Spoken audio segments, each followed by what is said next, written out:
Monolog kota tanpa buku. Pernahkah kau ke toko buku, perpustakaan, atau taman bacaan? Tidakkah kau merasa istimewa ketika berada di dalamnya?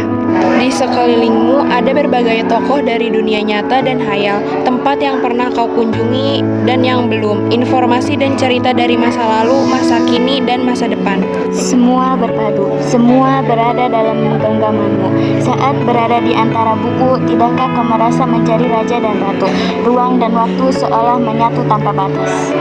Kau bisa terbang, melintasi sekat negara dan melewati berbagai zaman. Kau bisa menyelam ke dalam samudera, melayang di angkasa, bercanda dengan aneka satwa, dan berkelana di tengah padatnya kota, juga di rimba raya. Kau tahu, buku adalah jendela dunia, kunci pengetahuan dan pintu wawasan. Muhammad Hatta sang proklamator berkata, aku rela di penjara asalkan bersama buku, karena dengan buku aku bebas. Melalui buku, manusia terbebas dari ketidaktahuan. Tempat-tempat yang dipenuhi buku adalah harapan berkembangnya pengetahuan dan wawasan. Apa jadinya jika kota tanpa buku? Pantaskah dia disebut kota? Di kota itu mungkin kabar datang dari sumber lain, dari koran, televisi, atau internet. Mungkin informasi dan cerita datang dari cerita nenek moyang, bagai dongeng-dongeng sebelum tidur. Irama warganya pun tiada beda. Bangun pagi, bertebaran di muka bumi untuk berbagai keperluan, untuk kembali pulang siang atau sore harinya. Setelah itu, mereka berangkat tidur dan memulai lagi hari berikutnya. Semua serupa. Di kota itu, mungkin ada bangunan bernama perpustakaan. Di dalamnya, buku-buku berderet dalam rak yang tak terjamah.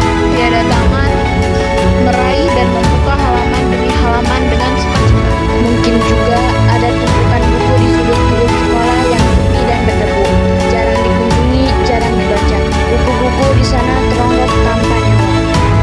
Bagaimana dengan kotamu? Mungkin kau tinggal di tengah kota yang megah atau di gang sempit, di desa terpencil, di sisi pesisir, atau di kaki gunung. Adakah perpustakaan, taman bacaan, atau toko buku di dekat rumahmu? Jika ada, apakah tempat itu menjadi wadah berkumpulnya anak-anak dan warga, menjadi pusat berkembangnya wawasan dan pengetahuan, atau hanya menjadi pajangan? Maukah kau menjadi orang yang menghidupkannya? Kau bisa mengunjunginya dan mengajak teman-teman membaca dan berbagi cerita di sana. Jadikan tempat itu sumber kegembiraan dan pengetahuan.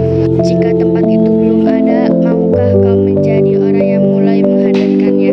Kau bisa memulainya dari sebuah sudut di teras rumahmu. Ajak teman-temanmu memulai langkah baru.